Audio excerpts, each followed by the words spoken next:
ഒന്നണഞ്ഞാൽ മൺചിരാതായി നീ തെളിഞ്ഞാലോ എന്താ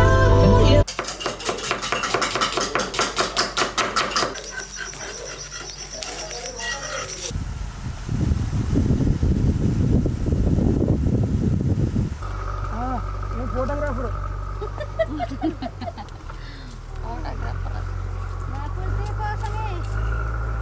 ನಮ್ಮ ಫ್ರೆಂಡು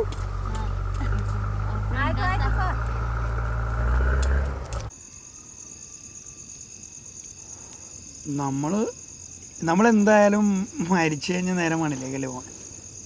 എനിക്ക് പണ്ട് തൊട്ടേ മണ്ണിനോട് ഭയങ്കര താല്പര്യം. ഞാൻ ജനിച്ച എൻ്റെ ഓർമ്മ വെച്ച കാലം മുതൽ ബിസിനസ് ജീവിതങ്ങളാണ് കുടുംബം മുഴുവൻ.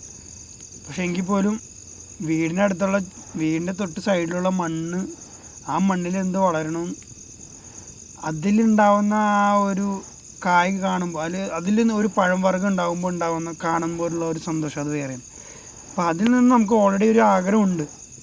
ആ ആഗ്രഹം മനസ്സിലിരിക്കുമ്പോഴാണ് പിന്നെ ഉപ്പാടെ സഹായത്തോടു കൂടിയൊക്കെയാണ് സത്യം പറഞ്ഞാൽ എൻ്റെ സന്തോഷം മനസ്സിലാക്കി, അല്ലെങ്കിൽ എൻ്റെ ആഗ്രഹം മനസ്സിലാക്കിയിട്ടാണ് ഞാൻ സത്യം പറഞ്ഞാൽ ഇവിടെ വന്നത്. പിന്നെ മണ്ണിന് വേണ്ടി അങ്ങ് പ്രയത്നിച്ചു. നമ്മളിതിൽ വലിയ ലാഭം നഷ്ടമോ വലിയ കാശുകാരനാവണമെന്നല്ല. സത്യം പറഞ്ഞാൽ രാവിലെ എണീച്ച് നേരെ മുറ്റത്തേക്ക് ഇറങ്ങുമ്പോൾ ആ മണ്ണിൽ ചവിട്ടുമ്പോൾ ഉള്ളൊരു സുഖം, അതൊരു വേറെ സുഖം. രാവിലെ എണീക്കുമ്പോൾ അത് സത്യം പറഞ്ഞാൽ ഞാനിപ്പോൾ നിന്നോട് പറയണമെന്ന് വെച്ചാൽ, നിന്നോട് പറയാത്തൊരു കാര്യം, നമ്മൾ രാവിലെ എണീച്ചിട്ട് നമ്മളിപ്പോൾ ഒരു ചെടി നട്ടിട്ട് നമ്മളത് കായാവണ ടൈമാണ്, അതൊരു പൂവായിരിക്കണേ. നമ്മൾ ചെന്ന് അതിൻ്റെ അടുത്ത് നിൽക്കുമ്പോൾ ശരിക്കും പറഞ്ഞാൽ അത് നമ്മുടെ മുഖത്തേക്ക് ചിരിക്കുന്ന പോലെ നമുക്ക് ഫീൽ ചെയ്യും. ഭയങ്കര സന്തോഷമുള്ള കാര്യം സത്യം. നമ്മളതിലൊരു കായാവുണ്ടല്ലോ. ഇപ്പോൾ നമ്മളൊരു ടൊമാറ്റോ നട്ട്, തക്കാളി നട്ട്, ഒരു മുളക് അങ്ങനെ എന്തെങ്കിലും ചെടികൾ നടുമ്പോൾ അതിലിങ്ങനെ കായ് വരുമ്പോൾ അതിലുണ്ടാവുന്ന സന്തോഷം. ഇപ്പോൾ എനിക്കുള്ള ഏറ്റവും വലിയൊരു എക്സ്പീരിയൻസ് എന്താണെന്ന് വെച്ചാൽ, എൻ്റെ ഉമ്മയുടെ അമ്മയുടെ ഫാദർ മരിക്കുന്നതിന് മുമ്പ് ഉമ്മക്ക് ഇതുപോലെ ഒരു കോക്കനട്ടിൻ്റെ ഒരു തൈ കൊടുത്തു. ഇതുപോലെ 18-ാം പട്ട തൈ. ഈ തൈ അന്ന് വാപ്പാടെ ഓർമ്മയ്ക്ക് വേണ്ടി അന്ന് വാപ്പ തന്ന സമ്മാനത്തിന് സന്തോഷമായിട്ട് വീടിൻ്റെ സൈഡിൽ നട്ടു. ഇപ്പോൾ 7 കൊല്ലമായി, 4 കൊല്ലമായി നട്ടിട്ട്. ഈ 4ാമത്തെ കൊല്ലം കായായത്, അതായത് അതിൽ ഫ്ലവർ വന്നു. ആ ഫ്ലവർ വന്നപ്പോൾ പക്ഷേ എൻ്റെ ഫാദർ മരിച്ചിട്ട് 2 വർഷമായി. ആ കായ് വന്നപ്പോണ്ടല്ലോ, ഫ്ലവർ വന്ന് നമ്മുടെ അടക്ക അത് വന്നു കഴിഞ്ഞപ്പോൾ അത് കാണുമ്പോൾ എൻ്റെ ഉമ്മേനോട് പറഞ്ഞ കാര്യമുണ്ട്, എൻ്റെ ഉപ്പ തന്ന ചെടിയാണ് ഇതുണ്ട്, അതിന് കായ് വന്നേക്കണം, എൻ്റെ ഉപ്പൊക്കെ സന്തോഷമായിട്ടുണ്ടാവും. അതാണ് സംഭവം. പിന്നെ ഈ പറഞ്ഞ പോലെ മൃഗങ്ങളെല്ലാവരും ചുറ്റുവട്ടത്തുണ്ട്. മൃഗങ്ങളെല്ലാം ഉണ്ടെങ്കിൽ പോലും നമ്മൾ നമ്മുടേതായിട്ടുള്ള സെക്യൂരിറ്റിയും കാര്യങ്ങളൊക്കെ നമ്മൾ നോക്കുന്നുണ്ട്.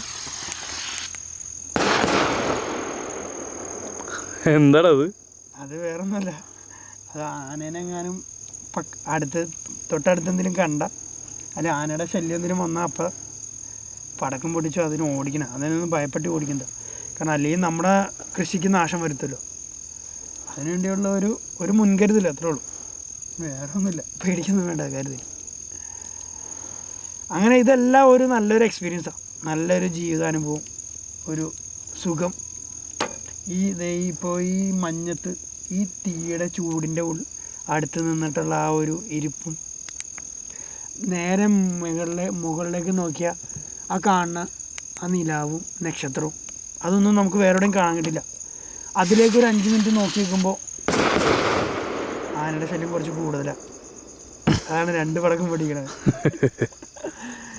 അപ്പോൾ ആ നക്ഷത്രങ്ങൾ നമ്മൾ എണ്ണി നിൽക്കുമ്പോൾ തന്നെ നമുക്ക് കുറേ നമുക്ക് കുറച്ചുള്ള ഭാരങ്ങൾ കുറഞ്ഞുകൊണ്ടിരിക്കും. വെറുതെ ആകാശത്തോട് നോക്കിയ നക്ഷത്രം ഉണ്ടെങ്കിൽ അത് ഞാൻ ശരിക്കും സത്യം പറഞ്ഞാൽ ഞാൻ എക്സ്പീരിയൻസ് ചെയ്യുന്നുണ്ട്. ഞാൻ ഇങ്ങനെ വെറുതെ മുകളിലോട്ട് നോക്കി ഇങ്ങനെ ഓരോ നക്ഷത്രം, ഏറ്റവും കൂടുതൽ ബ്രൈറ്റായിട്ട് നിൽക്കുന്ന നക്ഷത്രങ്ങൾ ഇങ്ങനെ എണ്ണി അവസാനം ഉറക്കം വന്ന പോലെ ആയപ്പോൾ ഞാൻ പോയി വീട്ടിൽ പോയി കിടന്ന് തുടങ്ങിയത്. അത് വേറൊരു എക്സ്പീരിയൻസ്. നല്ല ആക്റ്റീവാണ് നമ്മുടെ സ്റ്റാഫെല്ലാം. രാത്രി ഇരുന്ന് 12 മണിയായാലും ഇരുന്ന് പടക്കം പൊട്ടിച്ചോളും ആനുണ്ടെങ്കിൽ. എന്തായാലും നീ ഹാപ്പി അല്ലേ ഇക്കാര്യത്തിൽ?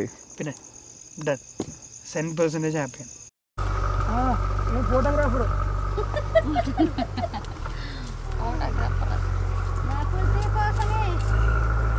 ನಮ್ಮ ಫ್ರೆಂಡು.